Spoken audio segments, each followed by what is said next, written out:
Ô, Tobé, o pessoal que está fazendo campanha para o Lula nos estados, veja lá, na Bahia, né, tem o candidato dele, ele chamou o eleitorado dele também de gado, porque quando ele pede para alguém fazer campanha para ele está chamando o eleitor próprio de gado. Como é que você vê esse imbróglio todo? Não, primeiro eu preciso contar uma história para vocês para poder ilustrar tudo isso, né? Quando ele diz aqui, o povo tem consciência, o povo não tem consciência. Eu vou dizer por que não tem consciência. Eu queria que você em casa se coloque na posição de uma pessoa miserável. Você não tem o que comer na sua casa.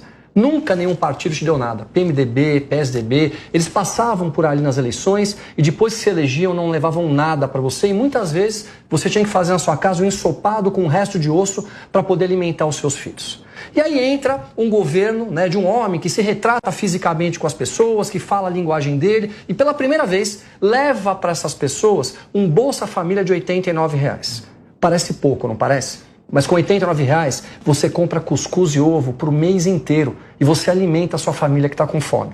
Aí em seguida, ele pega e leva um ponto de água, uma cisterna. E essas pessoas andavam às vezes 3, 4, 5 quilômetros ao dia com uma lata de tinta na cabeça, com 2 crianças penduradas na mão para poder pegar uma água barrenta, para poder ferver, para poderem se alimentar e ter um pouco de higiene. E aí, ele coloca ainda um ponto de luz e pela primeira vez uma pessoa ali com uma geladeira velha na sua casa. Vocês têm ideia o que é não ter geladeira em casa? Então o Lula, para essas pessoas, ele virou um deus. E aí você pega quem não era miserável, quem era pobre. A pessoa teve acesso a crédito. Ela comprou uma motinho, ela foi lá e comprou um telefone celular, ela comprou uma geladeira, ela melhorou o padrão de vida. O que não contaram para essas pessoas é que depois de tudo isso, eles assaltaram a nação brasileira se utilizando da simplicidade e da pureza do povo nordestino. Entregaram um país com 14 milhões de desempregados, um país saqueado, um país totalmente tomado pelo crime organizado, 65 mil mortes violentas por ano, tudo de ruim que a gente pode imaginar, o MST invadindo fazendas, eles quebraram o Brasil. E aí, vamos só compreender aonde que essa pessoa se informa. Ela se informa na grande mídia.